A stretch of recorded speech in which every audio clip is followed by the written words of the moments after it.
Streaming on YouTube, Facebook, and Twitch. I'm your host, Michael Bishop, and thank you for joining me on this special Monday evening show. Tonight, we've got a special guest for us. He's the elusive, famous Mr. Titan, and he'll be joining us a little later. But first off, I wanted to get through some of our topics that we'll be discussing tonight. We'll be breaking down all the Tennessee Titans training camp news as we go along. And coming up in just a moment, I'll break down all the NFL notes and happenings going on in the league right now. And on some of our topics for today, we'll be discussing Baker Mayfield and Lamar Jackson. They're both up for contract grabs, and these are pretty big contracts coming up. So what we're going to do is we're going to try and see who's going to get the bigger contract and who's going to get it first. Then coming up, we'll have Ryan Tannehill a discussion. Is he right now having a Drew Brees Renaissance career?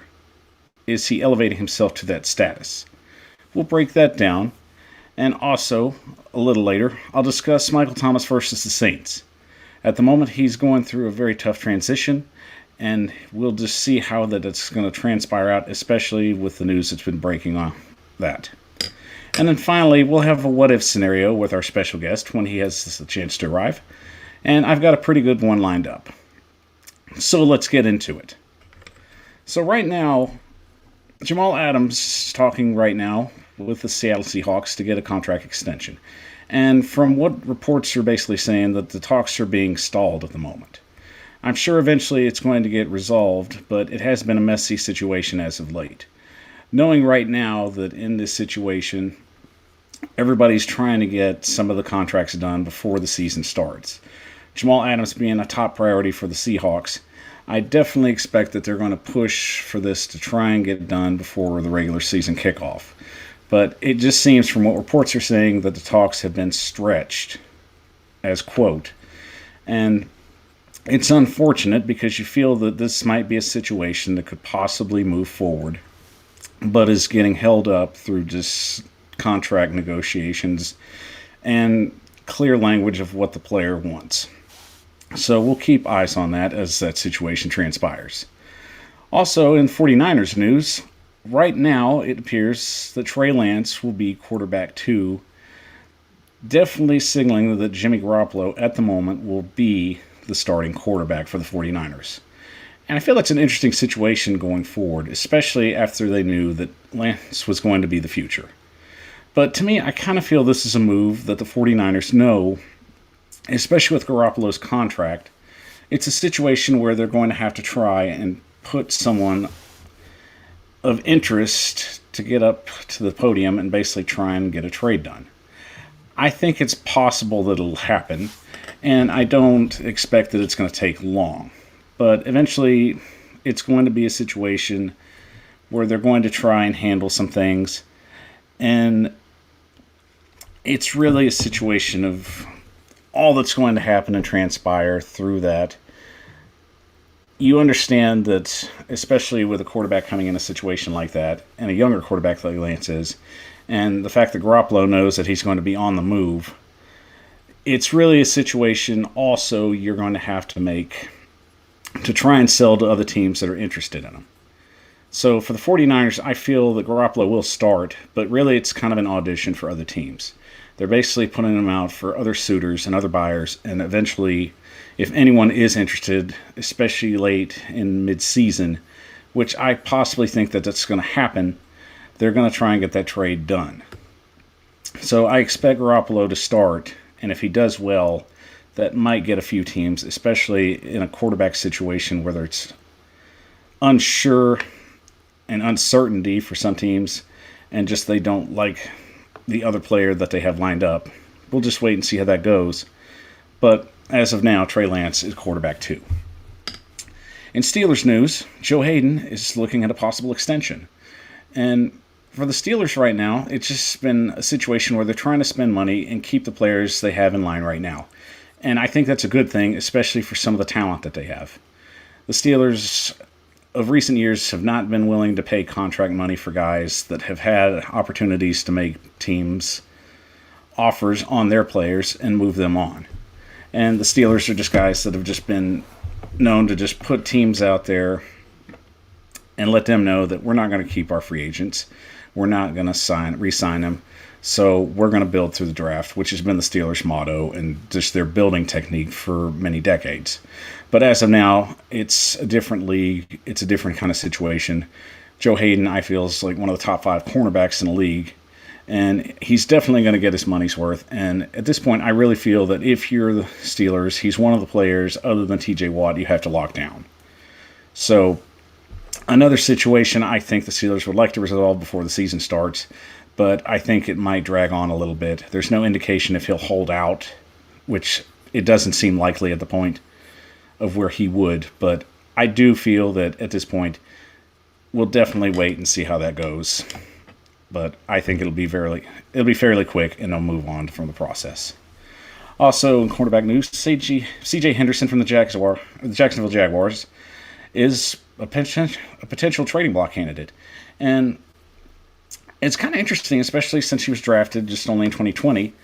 And there do seem to be teams lined up and interested in him. But I think it's going to be just a cost situation of what the Jaguars are going to try and get. If they're trying to get a first-round pick, I don't see that happening. I don't think teams are that desperate to try and move on a player that only has 1 year under their belt.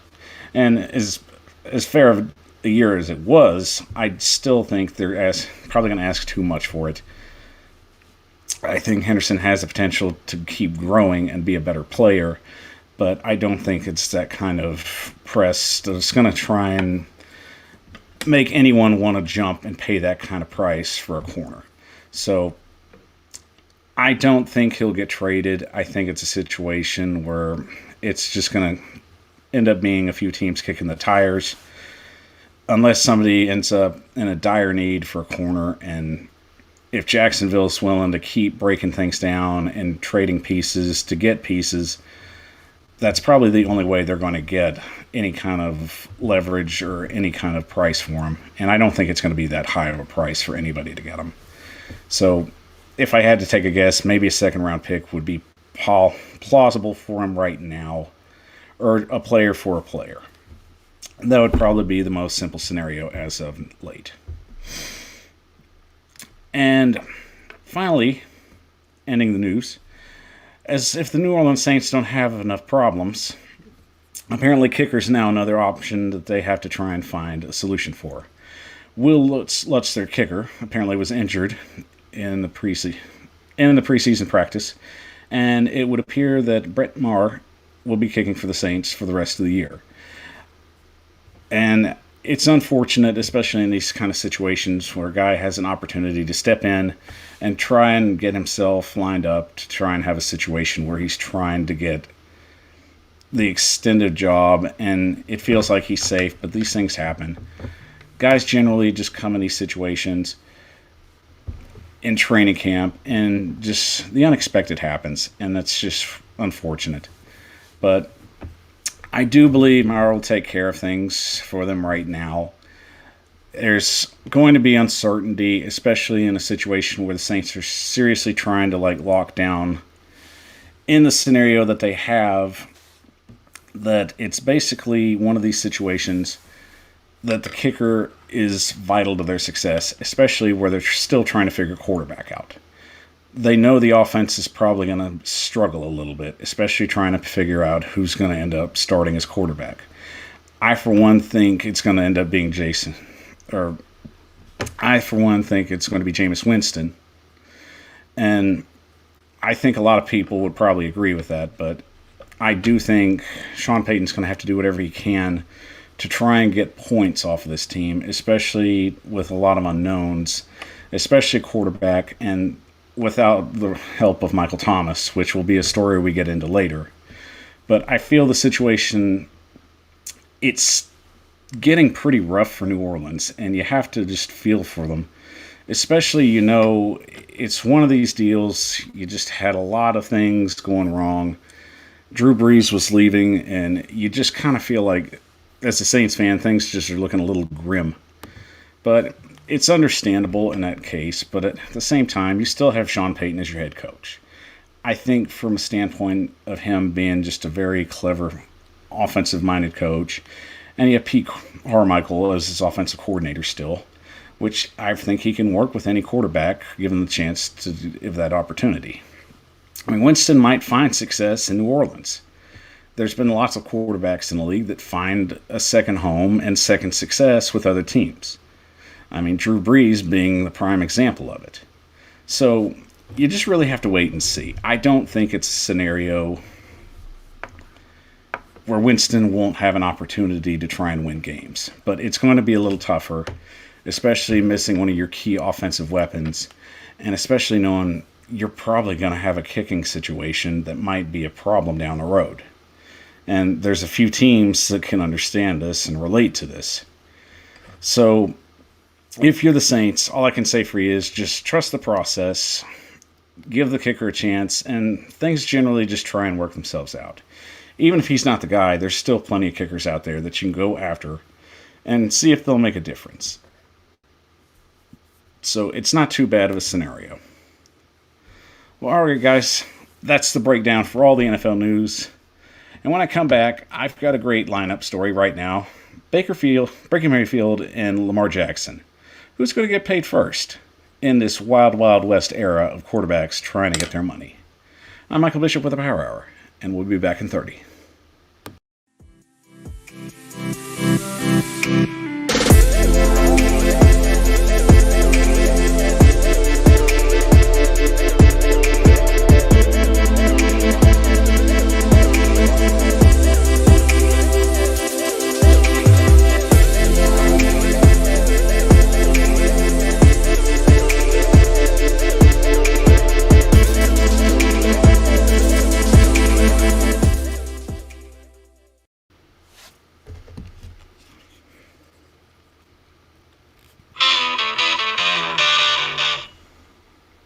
Power Hours on the air, live streaming to you on YouTube, Facebook, and Twitch. I'm your host, Michael Bishop, and thank you for joining me this evening. We're going to have a lot of great topics today, and Mr. Titan will eventually join me soon. We're just having a couple of delays right now, but he will be on the show later. Talking to you right now on our next topic, Josh Allen was one of the latest quarterbacks of the Buffalo Bills to get an extension. 5 years, I believe, and I'm pretty sure it was right around, I think, $107 million. Putting up quarterbacks again and making sure that their key guys and your key component guys are the ones that are getting played and getting paid in Josh Allen's success and the success he's been having with the Bills. But in retrospect, I do think this definitely opens up a door for some pretty crazy scenarios for what can happen between Baker Mayfield of the Cleveland Browns and Lamar Jackson of the Baltimore Ravens. Both players are going to be up for contract extensions and, well, really even new contracts. And if the teams right now can get them to a point where they would agree to an extension, that would probably be the best scenario. But I already know at least one of them is probably going to say, no, I want to be the heaviest paid quarterback in the league right now. And in some instances, numbers will argue that, yes, that's possible that Mayfield and Jackson do have viable arguments to basically say that, hey, I've got an opportunity to play at a high level, and I want you to pay me at a high level. And that's just part of the game. You generally want to be paid with what you're worth. And I can respect that for players, especially when you have a small window to make your money. So, really what I have to say about that is, you have to understand, in both these scenarios, it was really hard starting out for Baker Mayfield to really kind of get a develop on him.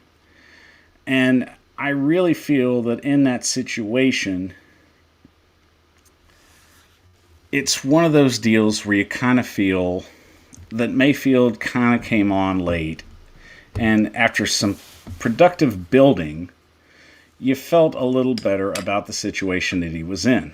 And you really felt that going forward, it was going to get better, especially adding pieces like Odell Beckham Jr., Jarvis Landry, and even on the defensive side, helping things for the offense, and even restructuring the offensive line. When you have guys like Jack Conklin solidifying the offensive tackle position and making it a more viable offense. So, in that position, you really feel a little stronger going forward about Cleveland's chances of advancing. And it does give a sense, especially after last year, that Cleveland put on a hell of a clinic, really, especially going forward. I really felt that they did him as much service as they could to make Baker Mayfield successful. And he thrived, especially in the offense that he was put in. With a lot of inconsistency over the last couple of years, it really felt like this Browns team turned a huge corner after just nearly decades of just inconsistency and laughability, frankly. And you really had just that kind of key position where it was a situation where, hey, I kind of feel like it's one of those deals where, yes, it's one good year, but is that going to validate me paying him a 5 to 6 year deal? And if you're Cleveland, you have to ask yourself this question, but I just have one answer for that. You haven't had consistency elsewhere. So it's a very weak argument first. Secondly, as much inconsistency as Cleveland's had, it's nice to see that they've finally found a path of success. And you really have to find that, especially in the NFL, and try and build around it. And I think for the most part, they've done well. But in the sense of, can Cleveland consistently find ways to make Baker Mayfield good and to help him stay competitive? From that standpoint, I think Cleveland has exhausted just as much resources and just as much talent as they could give him. And the biggest thing is, are they willing to make that move? Can they take that from 1 year where he had some consistency issues early and then just kind of built on that, and it was fairly successful, and then it became more successful and it just started looking better. Like, hey, I think Baker might be the guy that can handle this. So, hey, I feel a little better about this situation.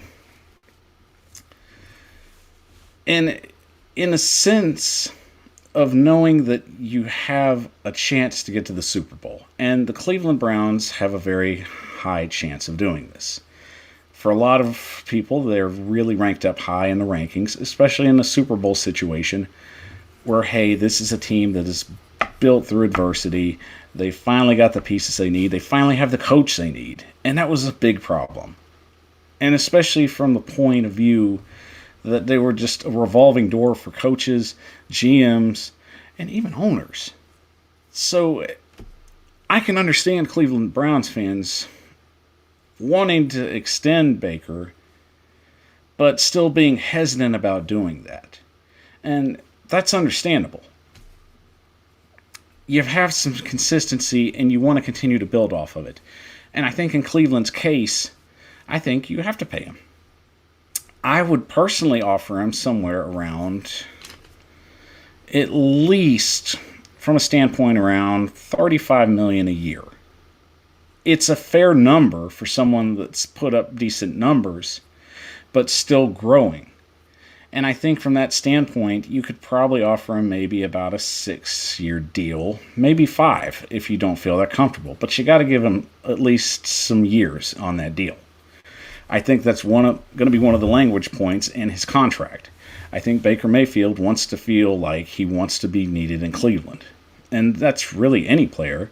But in the same aspect, I know he'll feel better if Cleveland's willing to make that investment in him.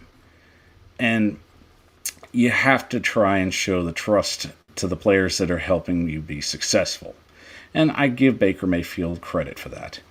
He's not the biggest reason why they've been successful, but he's a nice part of it. But at the same time, in a quarterback-driven league, you have to pay your quarterbacks. I think Baker is definitely worth about a $35 million a year kind of deal. On the other side of the Great Lakes, right at this point, it would appear that Baltimore Ravens have the same problem. And Lamar Jackson's already won an MVP, and that's going to build his case up even higher than Baker Mayfield's. And even though his numbers have consistently dropped, he still is finding a way to get guys the ball and be an effective playmaker. I feel that's a key component right there, and that's just viable to the success of the Baltimore Ravens. Even at this point, they're still trying to find that number one receiver. I think with Marquise Brown, they're hoping that he'll be the guy. And I think he's a great talent. I think eventually he might have a breakout year. But it's really hard to say, especially knowing our defense is going to get a little more wise to Lamar Jackson's game. And that generally tends to happen with a lot of running quarterbacks. It's happened with a lot of them. And really, you just have to try and keep playing at the level that you're playing. And he's done that very consistently. He's been successful in the league. He's shown he can play quarterback, and I don't deny that.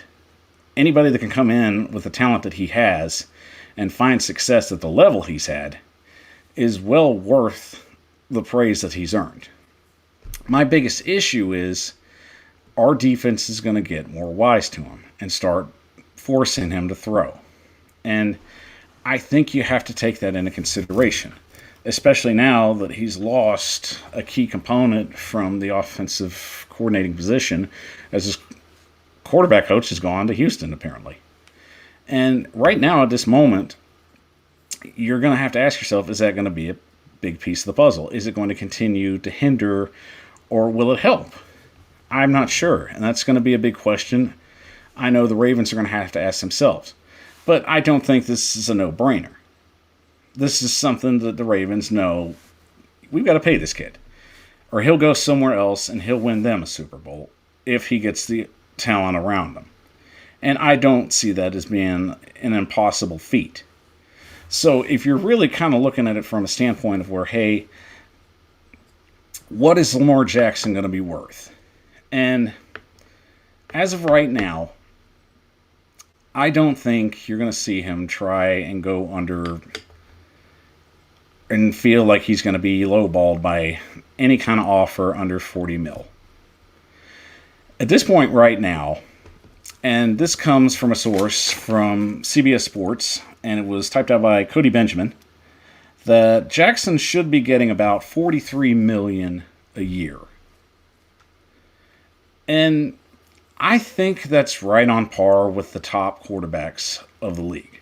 If you win an MVP, in my opinion, you definitely have earned the right to get yourself in that top tier level.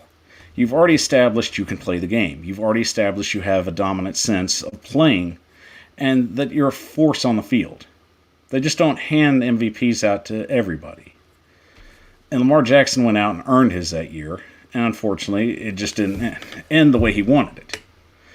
So, from that standpoint, I would agree you're going to have to get him right at that $43 million. If you're going to go more, it might be 45. It could be up to 48. I don't see it going to 50.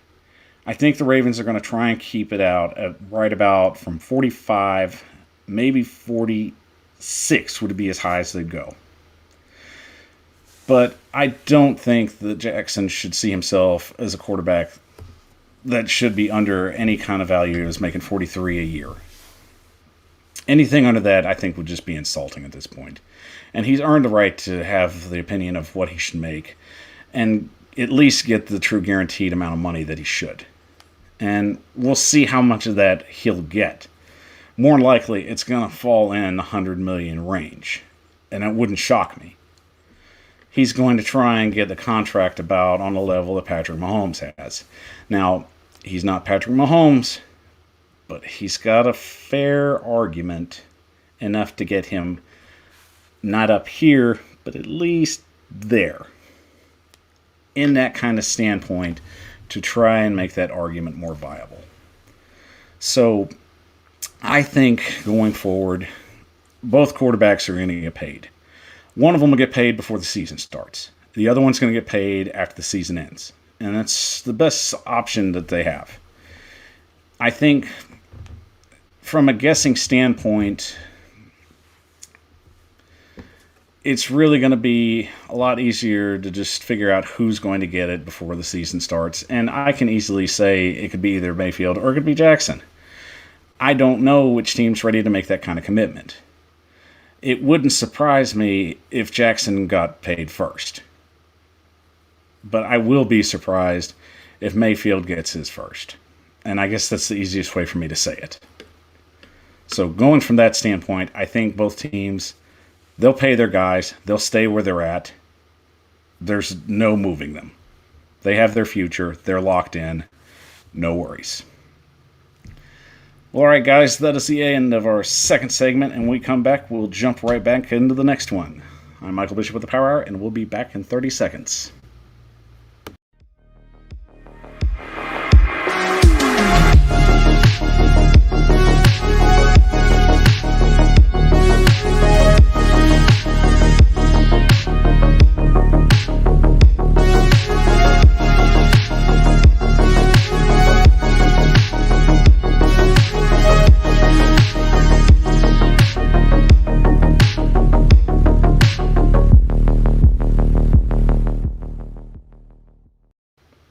My apologies, guys. I've got to put you back on 30 seconds, but I will be right back.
I'm sorry, guys. I'm having some technical difficulties. There we go. All right. And we're good. So I apologize for all that. All right. We're fixed. Awesome. And I'm Michael Bishop, and this is the Power Hour. And it appears we've got a guest. How are we doing today, Mr. Titan? I'm doing pretty good. Sorry for the being late. Let me try to get it where it's a good screen. I don't know if I should go sideways. And I think we've got him on. I don't know. It looks better. All right. How are we doing today, sir? Just hanging in here. Let me get back over here because I appear I don't have audio for you. No audio? I don't hear you. Sorry. I don't know what's wrong. Live shows are rough, man, you know? Let's see what I can do. It's all right. Let me see. All right. How about now? I'm on. Can you hear me? I could hear you. I still can't hear you. That's one of those deals. Let's see. We're just having a couple of technical difficulties. We'll get this worked out. I'm going to try and lower that, and we'll see if I can do this. All right. Now we'll try again. All right, sir, can you hear me? I could hear you.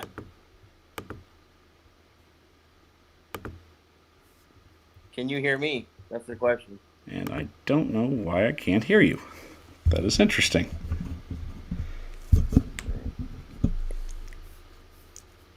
What about now? This Can is you hear just me? the fun of having a live show. You're trying to just run around and see why that you can't have sound. So let's see if I can fix this. If it wants to at least try and work, I'll put you right there. There he is. I didn't lie. Mr. Titan's here. Go to his shop, buy some stuff. He's got some great t-shirts.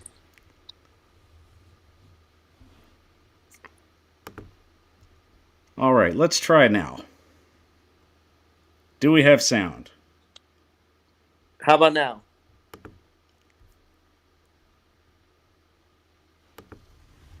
I am just... Goodness.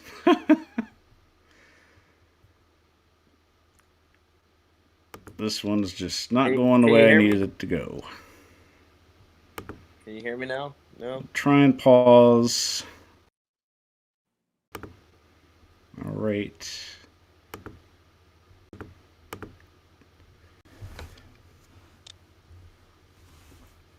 Oh my goodness.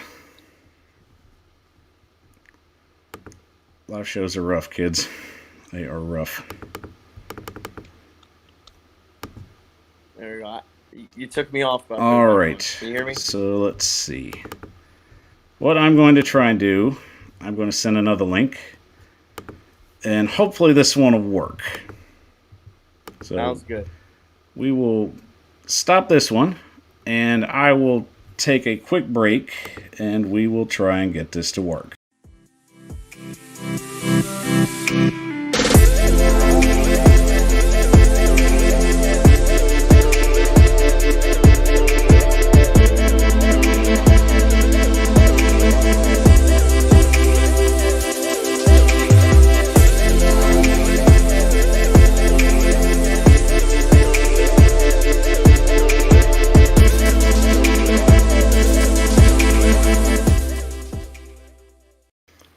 The Power Hour is on the air, live streaming to you on YouTube, Facebook, and Twitch. We're trying to get Mr. Titan on. It's just not working. I don't know why the sound's not working. It's just definitely one of those technical difficulty situations. I'm definitely trying to move a few things around. Hopefully that'll work. It's always one of those deals, especially on the live show. You've got trouble and you've got situations you're trying to make work. And you just try and do what you can. But as it goes, it's always funny when these do happen, and you just try your best to make it work. So we'll just continue, and hopefully he'll be able to join us momentarily, and we'll continue to keep working on that. Hopefully it won't be too big a problem, and we'll have him on shortly. Like I said, kids, just part of the fun of having a live show. Just so many problems and just so much unexpected problems when you have it come. So, in retrospect, that's just why you gotta try and make these things work the best you can make them work. Let's see.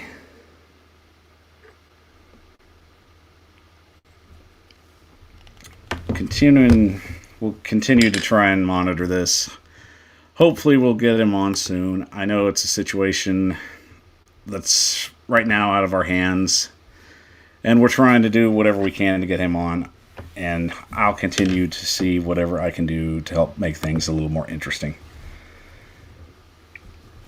We had someone say we could hear them.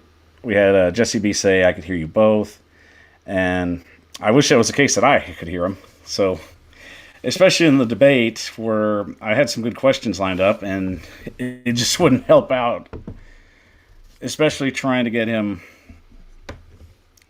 all the criteria that I've prepared, so that would have been very easy. So we're just going to continue and hopefully that'll work out. I think at the moment we'll take another quick 30-second break and we'll see what happens. My apologies for all this. This is the Power Hour. I'm your host, Michael Bishop, and we'll continue to get this thing fixed as soon as possible. Back in 30.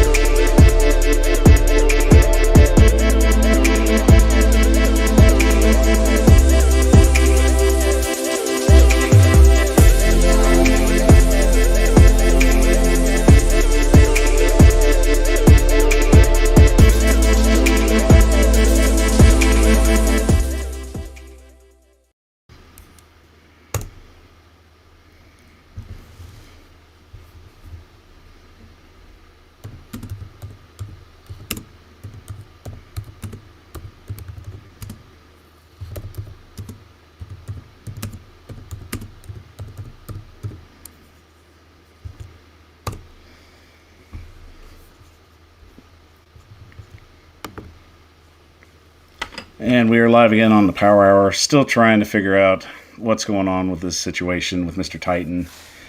And hopefully we can get him back on there, but at the same time, I'll try and continue to move with the show. We'll try and keep moving the invite. Hopefully that'll work. I'll try one more time. Hopefully that this feed will do something and actually get us there. It's definitely one of those situations you kind of hate that happens. And with a live show, you kind of expected that it was a possibility. And it's unfortunate. But we'll continue to try as much as we can. And hopefully it'll be one of these situations. Maybe third time's a charm. Hopefully that'll just get us in the ballpark with everything. Hopefully that'll be the case. But if not, continue to try and make this work. It's just unfortunate when this does tend to happen. But at the moment, I'll just break down one story while we're waiting. And it's a story basically, at the moment, involving Michael Thomas. And it's unfortunate, especially with the situation going on at hand. You really hate, especially the fact when a player ends up getting injured before the season. And there's a lot of scenarios going on.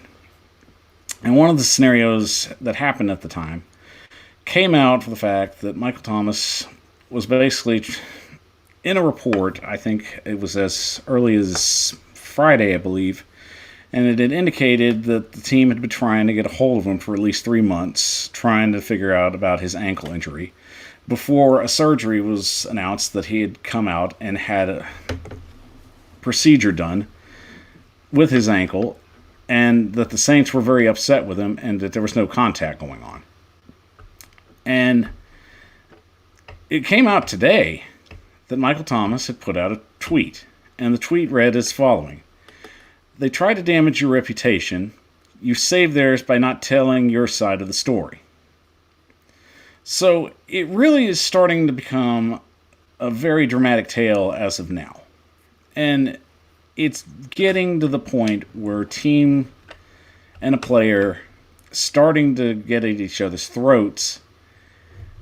It's really going to end up bad, especially when it's becoming a he-say situation. And that's really what it's starting to look like.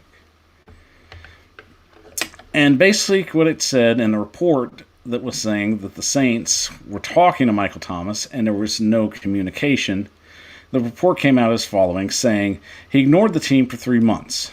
When contacted about the recovery of his ankle, Thomas' surgery was 5 months after the 2020 season. After the surgery had initially happened, basically this was going to be a 4-month healing period. And the situation at hand, unfortunately, is one where basically you have a player that's going to miss a majority of the season. Michael Thomas won't play football possibly until late November, early December at the earliest, if he's willing to play. And at the moment right now, there's just so much bad blood between the Saints and Thomas. And it's very unfortunate, especially where there's so much uncertainty, like I said earlier, with the situation going on with New Orleans. You want your guys there, you want the consistency there, And the problem is, it's already becoming a toxic environment, especially with Thomas eventually being at the throats of the organization. Now, I'm not trying to side with either of them right now. Each one's entitled to their opinion, and the problem being is that it's a situation where you don't know how it's going to turn out, and you have a player and a team causing frustration and causing a toxic environment within their organization and even spewing into the locker room. And that's the problem. You're probably going to have players siding with Thomas. You're probably going to have players siding with the organization. It's not going to end well. And that's just the situation at hand. You have ideas that are put out, and especially in Thomas's case, I don't deny that he made the best decision for himself, that he could do whatever he could do to get healthy. And it's unfortunately just disheartening, especially if you're a Saints fan, that there's just more drama coming out of the situation. And in that instance, you kind of hope that there's a scenario where things will work out, but it just starting to feel like it's going to be a situation that's not going to end well. It's not going to have a very viable source. It's not going to be a situation where teams are going to feel comfortable just trying to make the right decision and try and show support, especially in a system where people are trying to have a successful season in a lot of doubt and a lot of just frustration that's continuing to boil over in the New Orleans area. And I don't know what's going to happen with Michael Thomas. His numbers have progressed from last year, and the injury being a big part of it. And even with the things that he's saying right now, it's not that I'm choosing sides at the moment. It's just at the very point of all this, you don't really know what's going to happen. You don't have a clue of where this is going to transpire in the end. You don't feel that it's going to necessarily be a situation that's going to be any kind of positive that comes out of this situation. And that's just how I feel about it at the moment.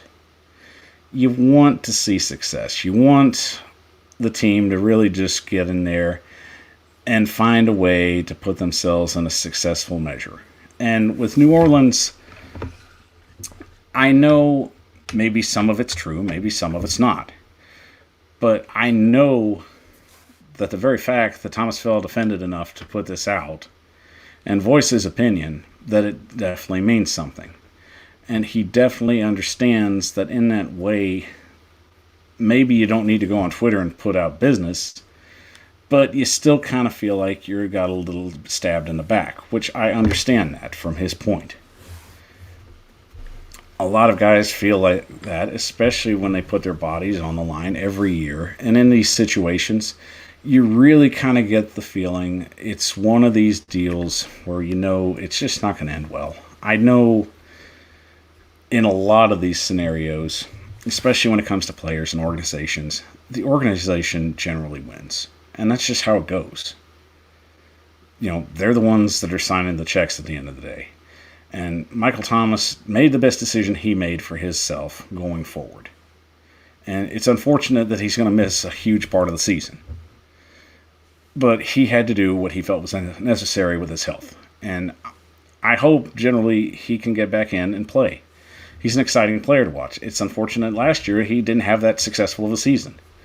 But you really just kind of hope that this can just kind of get...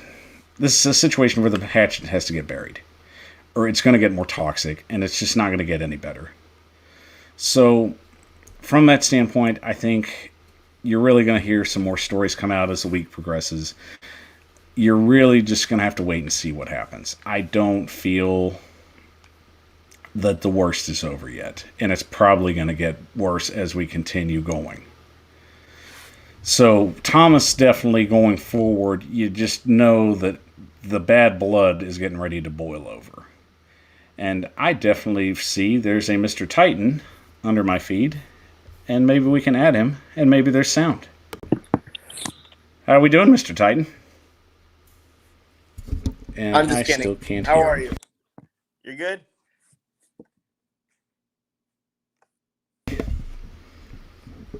Can you hear Just me? look at him. He's awesome. He's ready to throw it down. He's ready to throw it down. The man means business. He has come and ready to throw some fists into this debate. And I can't hear him.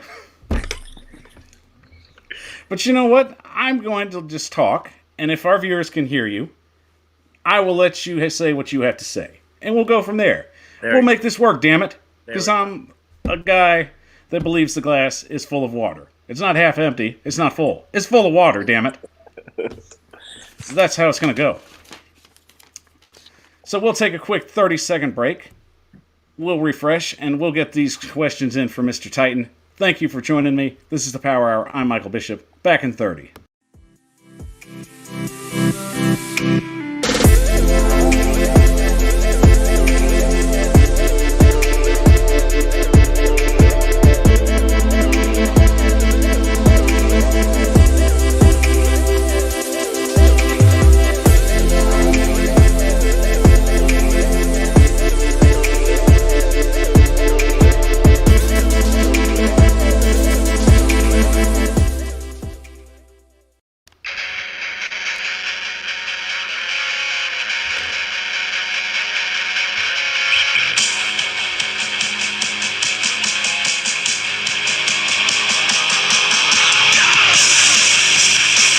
The Power Hour is on the air, live streaming to you on YouTube, Facebook, and Twitch. I'm your host, Michael Bishop. Thank you for joining me on this Monday evening. And as you'll see on the box on my other side, I had with me I had Mr. Titan. Now he's gone.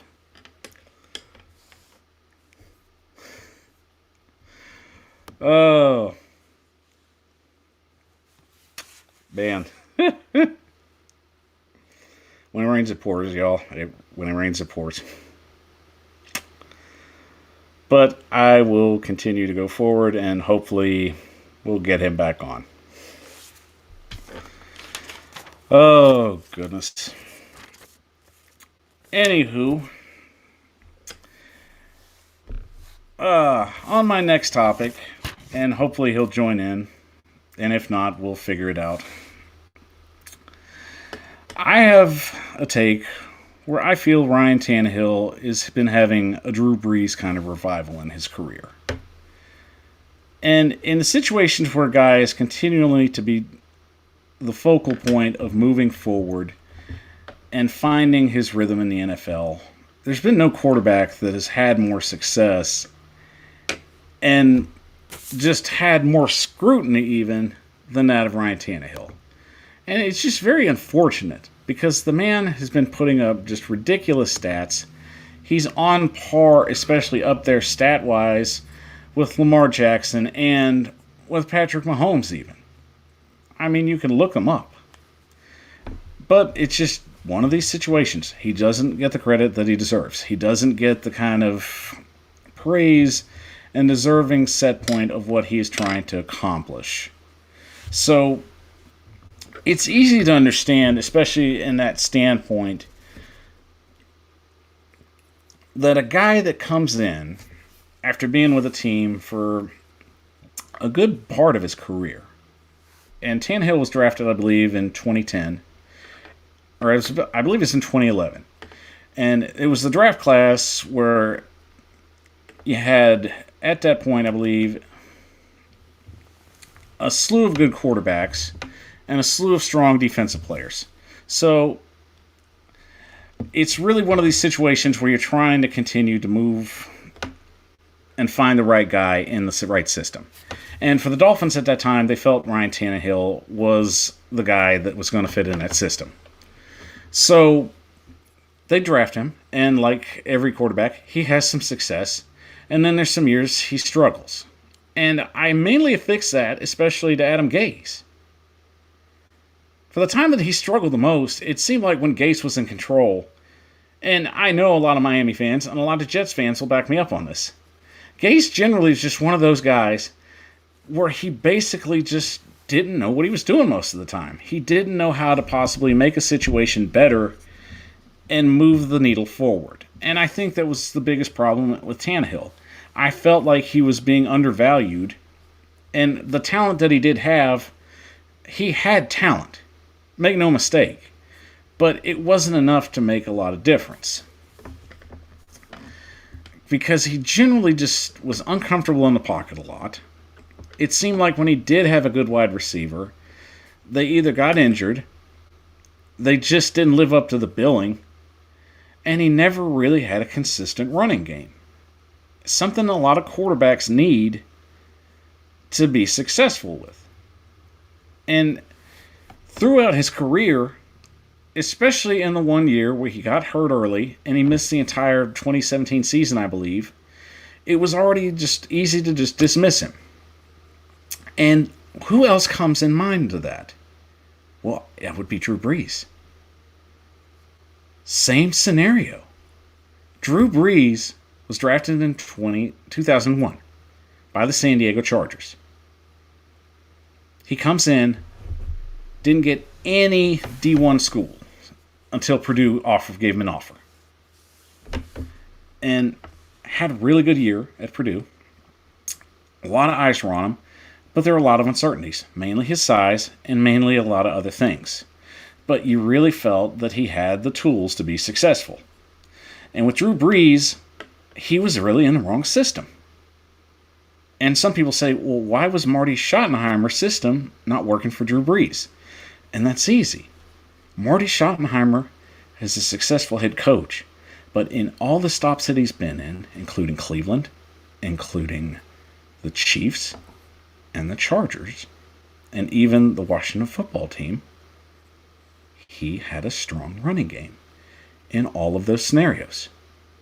Every team he's been with, Marty Schottenheimer has valued the running game. He's never really had a quarterback with that kind of success level. And I don't think he knew what he had when he had Drew Brees. And that's not Marty's fault. There's plenty of coaches that undervalue talent and don't see the potential there. And there's other things at work. You could say that was a part of it. You could say ownership wanted to go in another direction. You could say in situations where you're trying to continually be successful and move the needle to find the right playmaker, that might have been a key too. But it was becoming inevitably obvious Drew Brees just wasn't fitting in the system in San Diego. And the last game of the season, he ended up having a major arm injury. Almost in the same situation as Tannehill, just in a reverse. And the two are very comparable. And I like using those comparisons, especially in the case Tannehill has found success with the Tennessee Titans and has found a way to move the needle forward. And that's the biggest key point there. The same way Drew Brees has. Drew Brees came in year one, especially when New Orleans needed hope and just something to grab onto. He gave it to them. And he found just for the first time in his career that he belonged somewhere. And that's what lots of players want in their career. Not only just to find money, but to actually find somewhere where they can grow as an individual. And that's one of the key points of Drew Brees' success. And it's easy to compare the two. Drew Brees and Ryan Tannehill are not so different from a career standpoint.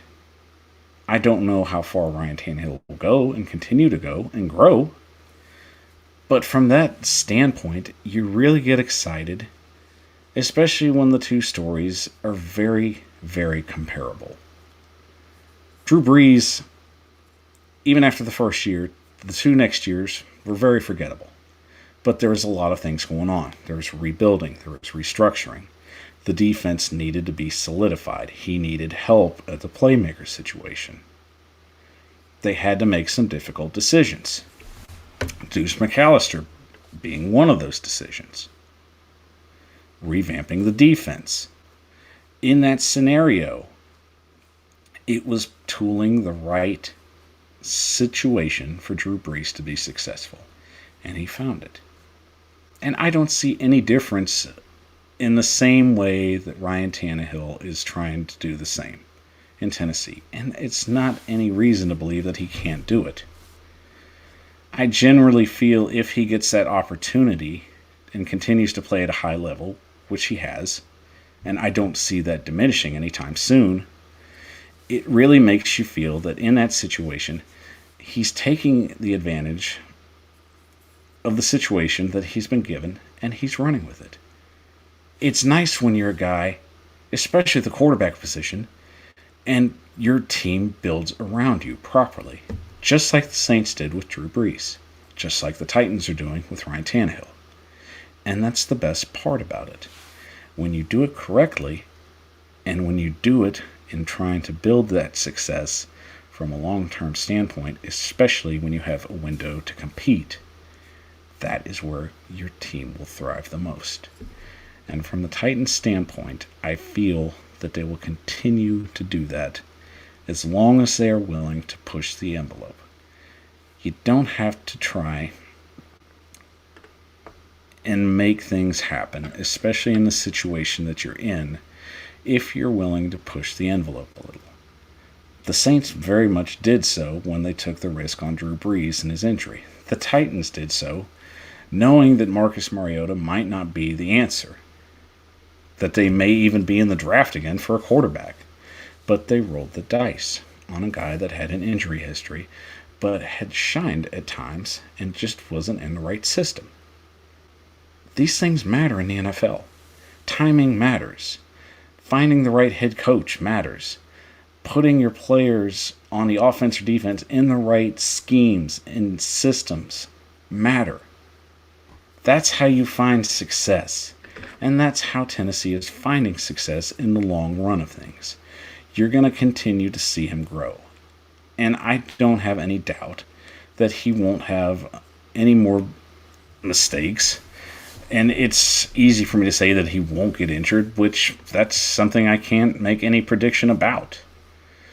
But in the long grand scheme of things, it's easy to look at the two and understand that there is similarity. And that's what makes it interesting. That's why you look at the two players and you're just kind of seeing almost a mirror of one another. You have two guys who had no business with the first teams that they were with, trying to run a system and work with a system that just never was going to be tailored to their talent. And it happens all over the place. There's guys working jobs that are great at some things and elite in other things, and they're doing the things they're not so great at. And they do it because it's a situation of just they're trying to get through and make a living. But the thing is, you have to open your potential. You have to be willing to take a risk and make that kind of opportunity in life be one where you jump and make yourself successful. And in the NFL, it happens every day. These guys are smart. They know, especially when someone has interest in them, if they can make a system work. And there's a lot of factors that go in, like I said. But you have to make it work, especially if you know you're only going to get an X amount of time to try and make it in this league. And I have no doubt Ryan Tannehill will continue to find success. Drew Brees found a system that worked for him. Ryan Tannehill has found a system that is working for him. What will the results be? I don't know. I would hope a Super Bowl. That would be very much exciting for me. But we'll all find out as time goes on. And in the end of everything, and when it's all said and done, hopefully it will result in him holding a Lombardi and showing the team that drafted him, you guys just didn't build around me right. It's nothing personal, but that's just the way it is. Well, guys, I apologize for all the technical difficulties. I wish we could have gotten Mr. Titan on. It's just one of those scenarios. I really just take the blame on that. And in those situations, it's a lemon lemonade kind of situation, and it's very frustrating. Especially the fact, you have an opportunity to try and have an elite guest like himself come on and have a debate. And you really just try and build those situations and go forward. And I wish it would have worked out, and I really apologize for everything. So I take that blame, and I'm sure we'll get it worked out, and we'll get him on possibly for next week if it's not too busy. But I hate building up a show and then it just didn't deliver. And I do thank the viewers that have shown up and they've watched today. And I apologize tremendously for the inconvenience. But my goal was to put on a show that you would be proud of and that you would continue to keep viewing. And that's what I'm going to continue to do. Today's a hiccup. And I'm just going to learn from it, and I'll make it better. And I'll continue to be pushing myself to strive to be better. So once again, my apologies to Mr. Titan for the technical difficulties. We'll try and get you on here. I promise. I just hate for the build up and it just didn't deliver. It's just one of those situations you wish you had back. And believe me, if I could have redone everything, I would have redone it different. But I'll just live with it, and I'll just continue to try, and we'll get him on here. I promise. But thank you for joining me on the Power Hour tonight. We've had a great show. I will be back next Monday.